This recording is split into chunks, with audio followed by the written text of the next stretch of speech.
வணக்கம் நண்பர்களே. உங்களிடம் பேசுவது விமலா. இன்னைக்கு நம்ம கேட்க போற கதை ஒரு ஈயின் ஆசை. இது வரைக்கும் இந்த சேனலை நீங்க சப்ஸ்கிரைப் பண்ணல அப்படின்னா மறக்காம சப்ஸ்கிரைப் பண்ணுங்க. பக்கத்துல இருக்கிற பெல் ஐக்கானையும் கிளிக் பண்ணுங்க. வாங்க கதைக்குள்ள போகலாம். வானுலகத்தில் பிரம்மதேவன் படைப்பு தொழிலில் ஈடுபட்டிருந்தார். அதாவது புதிய உயிர்களை படைத்துக் கொண்டிருந்தார். தங்க நிறமான களிமண்ணில் அமுத நீரை ஊற்றி பிசைந்தார். களி களியாய் வந்தவுடன் சின்ன சின்ன உருவங்களாக கையினால் உருட்டினார். கண், காது, மூக்கு, தலை, வாய், கை, கால் எல்லாம் செய்தவுடன் அந்த உருவத்தை உள்ளங்கையில் வைத்துக்கொண்டு படைப்பு மந்திரத்தை சொல்லி வாயினால் ஊதினார். உடனே அந்த உருவம் காற்று மண்டலத்தின் வழியாக பூ உலகத்துக்கு வந்து யாராவது ஒரு பெண் வயிற்றில் கருவாக உட்கார்ந்துவிடும். இப்படி ஒவ்வொரு வினாடியும் 1000 களிமண் பொம்மையை செய்து கொண்டே இருந்தார். அப்போது அவர் மூக்கின் மேல் ஒரு ஈ பறந்து வந்து உட்கார்ந்தது. இடது கையால் அதை விரட்டினார். அது பறந்து போய் அவர் தோளிலே உட்கார்ந்தது. களிமண் பிடித்த வலது கையால் தோளிலே தட்டினார். அது தொடைக்கு பறந்தது. மிக கவனமாக கையால் பிடித்து முகத்துக்கு நேரே கொண்டு வந்து, ஏ சின்ன ஈயே, ஏன் என்னை வேலை செய்ய விடாமல் தொந்தரவு செய்கிறாய் என்று கேட்டார். கடவுளே, எனக்கு ஒரு வரம் வேண்டும் என்று கேட்டது. என்ன வேண்டும் சொல், எனக்கு நிறைய வேலை இருக்கிறது. இன்று பொழுது சாய்வதற்குள் 2 கோடி உயிர்களை படைத்தாக வேண்டும் என்று பரபரப்பாய் பேசினார் பிரம்மா. தேவா, பல உயிர்களுக்கு நீங்கள் வாள் வைத்து படைத்திருக்கிறீர்கள். ஈக்களாகிய எங்களுக்கு மட்டும் வாள் இல்லை. எங்களுக்கு ஓர் அழகான வாள் மட்டும் கொடுத்து விடுங்கள், நான் போய்விடுகிறேன் என்றது ஈ. சின்னஞ்சிறிய கால்களை வைத்துக்கொண்டே உலகில் பெரிய பெரிய நோய்களை பரப்புகிறாய் நீ. வாளும் சேர்ந்து விட்டால் கேட்கவே வேண்டாம். நான் படைக்கிற உயிர்கள் எல்லாம் வேக வேகமாக மறைந்துவிடும் என்று வருத்தப்பட்டார் பிரம்மா. கடவுளே, நீங்கள் கொடுக்கும் வாளை நான் பத்திரமாக மேல்புறம் தூக்கி வைத்துக் கொள்கிறேன். தயவு செய்து எனக்கு வாள் கொடுங்கள் என்று கேட்டது ஈ. 70 லட்சம் ஆண்டுகளுக்கு முன்னால் உன் இனத்தை படைக்க தொடங்கும் பொழுதே உன் பாட்டாதி பாட்டன் கேட்டிருக்க வேண்டும். இப்போது இடைக்காலத்தில் நீ கேட்டால் எப்படி சேர்க்க முடியும்? என்னால் முடியாது, போ என்று விரட்டினார் பிரம்மா. கடவுளே, என் பாட்டாதி பாட்டனுக்கு அறிவில்லை. வாழ் உள்ள விலங்குகள் எல்லாம் என்ன அழகா இருக்கின்றன. அதேபோல் ஈக்களாகிய நாங்களும் அழகாக இருக்க விரும்புகிறோம். தயவு செய்யுங்கள் கடவுளே, எங்களுக்கு வாள் கொடுங்கள் என்று ரீங்காரமிட்டிக் கொண்டே பிரம்மதேவனை சுற்றி வந்து மீண்டும் அவரது உள்ளங்கையில் வந்து உட்கார்ந்தது. ஈயே, தொந்தரவு செய்யாமல் போய்விடு. இடைநடுவில் எந்த மாற்றமும் செய்ய முடியாது. ஒரு முறை படைத்தது படைத்ததுதான் என்றார் பிரம்மா. கடவுளே, நீங்களே பொய் சொல்லலாமா? கோடி ஆண்டுகளுக்கு முன்னால் குரங்குகளை படைக்கும் போது வாள் இல்லாமல் தான் படைத்தீர்கள். லட்சம் ஆண்டுகளுக்கு முன்னால் தான் குரங்குகளுக்கு வாள் கொடுத்தீர்கள். அதுபோல் ஈக்களுக்கும் கொடுத்தால் குறைந்தா போய்விடுவீர்கள் என்று கேட்டது ஈ. இந்த செய்தி உனக்கு எப்படி தெரியும்? நீ பிறந்த 5 நாட்கள் கூட ஆகவில்லை. உனக்கு எப்படி இந்த பழைய செய்தியெல்லாம் தெரிய வந்தது என்ற வியப்புடன் கேட்டார் பிரம்மா. நேற்று எங்கள் ஈக்காட்டுக்கு நாரத முனிவர் வந்தார். நாங்கள் நல்ல வரவேற்பு கொடுத்தோம். மனமுள்ள மலர் மாலைகளால் அவருடைய தோள்களை அலங்கரித்தோம். எங்கள் குறையையும் சொன்னோம். அவர்தான் தங்களிடம் எங்களின் வேண்டுகோளை சொல்லும்படி கூறினார். உடனே ஈக்களின் அரசனாகிய நான் புறப்பட்டு வந்தேன். ஓ, இது நாரதன் குறும்பா? இதோ பார், ஈயே லட்சம் ஆண்டுகளுக்கு முன் குரங்குகளுக்கு புதிதாக வாள் கொடுத்தது உண்மைதான். எப்படி தெரியுமா?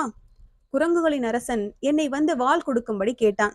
வாள் உள்ள உயிர் வகைகளில் யாராவது தங்களுக்கு வாள் வேண்டாம் என்று சொன்னால் அவர்கள் வாளை நறுக்கி உனக்கு ஒட்ட வைக்கிறேன் என்று சொன்னேன். உடனே குரங்கரசன் ஓடி சென்று அப்போது பூவுலகை ஆண்டு கொண்டிருந்த மாமன்னன் மனுவை அழைத்து வந்தான். மனு தனக்கு வாள் இருப்பது தொல்லையாக இருக்கிறது என்றும் அதை குரங்குகளுக்கு கொடுப்பதற்கு மகிழ்ச்சியாக ஒப்புக்கொள்வதாகவும் கூறினான். மனுவின் ஒப்புதலின் பேரில் மனிதர்களின் வாள்களை வெட்டி குரங்குகளுக்கு வைத்தது உண்மை. அதேபோல் நீயும் ஏதாவது வாள் உள்ள விலங்குகளை கூட்டி வந்து அவை தம் வாளை உனக்கு கொடுக்க ஒப்புக்கொண்டால் நான் அந்த வாளை எடுத்து உன் இனத்திற்கு ஒட்டி வைக்கிறேன். போ, ஏதாவது வாள் உள்ள உயிர் இனத்தின் தலைவனை கூட்டிக் கொண்டு வா என்றார் பிரம்மா. ஈ பறந்தோடியது. பிரம்மா அமைதி பெருமூச்சு விட்டார். போன ஈ திரும்ப வரவே வராது என்று அவருக்கு தெரியும். அதனால் அமைதியாக தம் படைப்பு தொழிலில் மீண்டும் ஈடுபட்டார். ஆனால் பூ உலகுக்கு வந்த ஈ சும்மா இருக்கவில்லை. உலகத்தை சுற்றத் தொடங்கியது. காடு, மலை, ஆறு, வயல், கடல் என எல்லா இடங்களுக்கும் சென்றது. ஆங்காங்கே உள்ள வாழ்வுள்ள உயிர்களை பார்த்து பேசியது. முதலில் ஒரு ஆற்றுக்கு சென்றது. அங்கே தன் அரசியுடன் மகிழ்ச்சியாக நீந்திக் கொண்டிருந்த மீனரசனை சந்தித்தது. மீனே, உன் அழகான வாளை எனக்கு தருகிறாயா? எனக்கு வாள் வேண்டும் என்று ஆசையாக இருக்கிறது. கடவுள் உன் ஒப்புதலை கேட்டு வரச் சொன்னார் என்றது. ஈயே, நீ நினைப்பது போல் என் வாள் அழகக்காக இல்லை. வாள் இருந்தால்தான் என்னால் இந்த பக்கம் அந்த பக்கம் திரும்ப முடியும். இல்லாவிட்டால் பெரிய அவதியாகிவிடும். ஆகையால் என் வாளை கேட்காதே, வேறு யாரையாவது போய் பார் என்றது மீனரசன். ஈ சோர்வடையவில்லை. நேராக ஒரு காட்டை நோக்கி பறந்தது. காட்டில் ஒரு மரத்தில் இருந்த மரங்கொத்தியை பார்த்தது ஈ. மரங்கொத்தி, மரங்கொத்தி, உன் அழகான வாளை எனக்கு தருவாயா? நீ ஒப்புக்கொண்டால் உன் அழகான வாளை எனக்கு ஒட்டுவிப்பதாக கடவுள் வாக்கு கொடுத்திருக்கிறார் என்றது. அந்த மரங்குத்தி ஈயை பார்த்தது. என் வாளை நான் என்ன அழகுக்காகவா வைத்திருக்கிறேன்? நீ இப்போது பார் என்று கூறி மரத்தை கொத்த தொடங்கியது. அது தன் வாளை மரத்தின் மீது சாய்த்து கொண்டு தன் உடல் முழுவதையும் வளைத்து கொண்டு தன் மூக்கால் மரத்தில் வலிமையாக குத்தியது. ஒவ்வொரு முறை மரத்தை கொத்தும் போதும் வாளை நன்றாக ஊன்றிக்கொண்டு உடலை வளைத்து முழு சக்தியையும் பயன்படுத்தியது. ஒவ்வொரு கொத்து கொத்தும் போதும் மரத்தூள்கள் சிதறி விழுந்தன. மரத்தில் துளை உண்டாக்கியது. மரங்கொத்திக்கு வாள் எவ்வளவு பயன்படுகிறது என்பதை ஈ நேரில் பார்த்தது. மரங்கொத்தி, மரங்கொத்தி, என்னை மன்னித்துக்கொள். நான் வேறு யாரிடமாவது போய் வாள் கேட்டுக் கொள்கிறேன் என்று கூறிவிட்டு அங்கிருந்து பறந்தது. போகும் வழியில் ஒரு புதர் மறைவில் மான் ஒன்று நின்று கொண்டிருந்தது. அதன் சிறிய வாளை பார்த்ததும் ஈ அந்த மானை நோக்கி சென்றது. மானே, மானே, உன் அழகான சின்ன வாளை எனக்கு தருவாயா? நீ தர ஒப்புக்கொண்டால் கடவுள் அதை தருவதாக சொல்லியிருக்கிறார். என்ன சொல்கிறாய் என்று அன்போடு கேட்டது. என் வாளை கொடுத்துவிட்டு நான் என்ன செய்வேன்? வாள் இல்லாவிட்டால் என் குட்டியை பறிகொடுக்க நேரிடுமே என்று கூறியது மான். உன் வாளுக்கும் குட்டிக்கும் என்ன தொடர்பு என்று ஈ வியப்புடன் கேட்டது. ஓநாய்கள் எங்களுக்கு பகை. அவற்றின் வாயில் அகப்பட்டால் நாங்கள் தப்ப முடியாது. ஆகையால் விரட்டி வரும் ஓநாயிடமிருந்து தப்ப நாங்கள் தலை தெறிக்க ஓடுவோம். ஓடும்போது ஓநாயின் கண்ணில் படாமல் ஏதாவது புதருக்குள் நான் பதுங்கிக் கொள்வேன். வெளியிலிருந்து பார்த்தால் என்னை கண்டுபிடிக்க முடியாது. ஆனால் நான் எங்கே இருக்கிறேன் என்பது என் குட்டிக்கு மட்டும் தெரிய வேண்டும். புதருக்குள் மறைந்திருக்கும் நான் என் வாளை ஆட்டுவேன். அதை கண்டு என் குட்டி நான் எங்கே இருக்கிறேன் என்று புரிந்து கொள்ளும். உடனே அதுவும் ஒளிந்து மறைந்து ஓடி வந்து என்னோடு சேர்ந்து கொள்ளும் என்று விளக்கமாக கூறியது மான். வாள் இல்லாவிட்டால் மான் எவ்வளவு துன்பப்படும் என்று ஈ புரிந்து கொண்டது. மேலும் அதை வற்புறுத்தி கேட்கக்கூடாது என்று அங்கிருந்து கிளம்பியது. காட்டு வழியில் ஒரு நரி போய்க் கொண்டிருந்தது. அந்த வாள் மாதிரி ஒரு சின்ன வாள் இருந்தால் எவ்வளவு அழகாக இருக்கும் என்று எண்ணியது ஈ. உடனே அது நரியை நோக்கி பறந்தது. நரியண்ணா, நரியண்ணா, கடவுளிடம் நான் ஒரு வாள் கேட்டேன். நீங்கள் ஒப்புக்கொண்டால் உங்கள் வாளை எடுத்து சின்ன வாளாக்கி எனக்கு தருவதாக கடவுள் சொன்னார். உங்கள் வாளை தந்து உதவுங்கள் அண்ணா. வாள் இல்லாமலே நீங்கள் அழகாக இருக்கிறீர்கள். உங்கள் அழகான வாளை எனக்கு தந்து உதவுங்கள் அண்ணா என்று கேட்டது. நரி அதை உற்று நோக்கியது. நான் வாளை அழகுக்காக வைத்துக் கொள்ளவில்லை. வாள் இல்லாவிட்டால் எனக்கு சாவுதான் மிஞ்சும். போ போ, பேசாமல் போ என்று விரட்டியது நரி. அது எப்படி அண்ணா? வாள் எப்படி உங்கள் உயிரை காப்பாற்றுகிறது என்று கேட்டது ஈ. வேட்டை நாய்கள் எங்களை துரத்துகிற போது நாங்கள் வேகமாக ஓடுவோம். நாங்கள் எந்த பக்கமாக ஓடுகிறோமோ அதற்கு வேறு பக்கமாக எங்கள் வாளை திருப்பி வைத்துக் கொள்வோம். வாள் திரும்பியுள்ள பக்கத்தை பார்த்து நாய்கள் எங்களை பின்பற்றி வருவதாக எண்ணிக்கொண்டு வேறு திசையில் விரட்டி கொண்டு ஓடும். நாங்கள் தப்பித்துக் கொள்வோம்.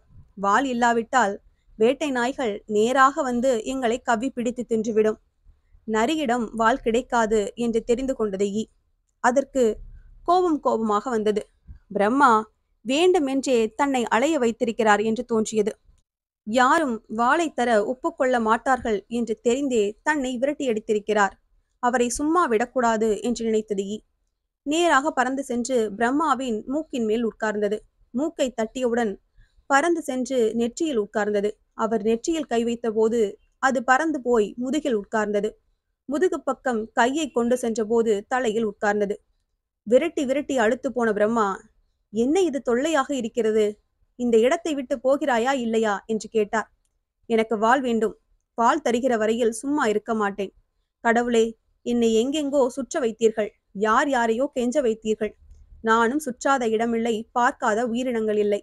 எல்லா விலங்குகளுக்கும் வாள் தேவையாம். யாரும் தங்கள் வாளை இழக்க விரும்பவில்லை. அப்படி பயனுள்ள வாளை எனக்கும் தர வேண்டும்.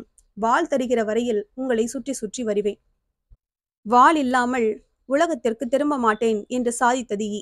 பிரம்மா மலைத்து போனார். இந்த ஈயிடமிருந்து எப்படி தப்புவது என்று சிந்தித்தார். அப்போது அவர் பார்வை கீழ் நோக்கி திரும்பியது. கீழே பூ உலகில் ஒரு மலையடி வாரத்தில் ஒரு பசுமாடு புல் மேய்து கொண்டிருந்தது. உடனே பிரம்மாவுக்கு ஒரு எண்ணம் பளிச்சிட்டது. ஏ ஈயே, எல்லோரிடமும் கேட்டாய், பசுவிடம் கேட்டாயா என்று கேட்டார். இல்லை என்றது ஈ. பார்த்தாயா, யார் கொடுக்கக்கூடியவர்களோ அவர்களை விட்டுவிட்டு யார் யாரிடமோ கேட்டுக்கொண்டு வந்திருக்கிறாய். இப்போது நீ நேரே பசுவிடம் போ, அதன் வாளை கொடுக்க முடியுமா என்று கேட்டுக்கொண்டு வா என்றார் பிரம்மா. ஈ சொன்னது, கடவுளே, இப்போதே நேரே போகிறேன், பசுவிடம் கேட்கிறேன். அது கொடுக்க ஒப்புக்கொண்டால் சரி, இல்லாவிட்டால் நான் திரும்பி வருவேன். எனக்கு வாள் கொடுக்கும் வரையில் உங்களை வேலை பார்க்க விடமாட்டேன். இப்படி சொல்லிவிட்டு நேரே பூவுலகிற்கு தாவி பறந்து வந்தது. இங்கே மலையடி வாரத்தில் பச்சை பசேல் என்று வளர்ந்திருந்த புல்லை ஒரு பசு அமைதியாக மேய்ந்து கொண்டிருந்தது. அதன் முதுகில் வந்து ஈ உட்கார்ந்தது. பசுவே பசுவே, உன் வாளை எனக்கு தருவாயா என்று கேட்டது. பசு காதில் விழாதது போல் புல்லை கடித்து கொண்டிருந்தது. பசுவே பசுவே, என்னை கடவுள் அனுப்பினார். நீ ஒப்புக்கொண்டால் உன் வாளை எனக்கு ஒட்டித் தருவதாக கூறியிருக்கிறார். தயவு செய்து உன் வாளை எனக்கு தா. நானும் என் பரம்பரையும் உனக்கு என்றும் நன்றியுள்ளவர்களாக இருப்போம். பசு பதில் கூறவில்லை. தன் வாளை தூக்கி முதுகில் உட்கார்ந்திருந்த ஈயின் மேல் ஒரு போடு போட்டது. அவ்வளவுதான். அடிபட்ட ஈ பொத்தென்று சுருண்டு தரையில் விழுந்தது. வழிதாங்க முடியாமல் துடித்தது. பிரம்மா கீழே குனிந்து பார்த்தார். உனக்கு வேண்டியது இப்போது கிடைத்துவிட்டது. இனிமேல் நீ வாளை பற்றி பேச மாட்டாய் என்று தன் மனதுக்குள் கூறிக்கொண்டார். அவர் கை தங்க நிறமான களிமண்ணை பிசைந்து கொண்டிருந்தது. இந்த கதை உங்களுக்கு பிடிச்சிருந்ததுன்னா லைக் பண்ணுங்க, ஷேர் பண்ணுங்க, சேனலை மறக்காம சப்ஸ்கிரைப் பண்ணுங்க. அடுத்த கதையில சந்திக்கலாம்.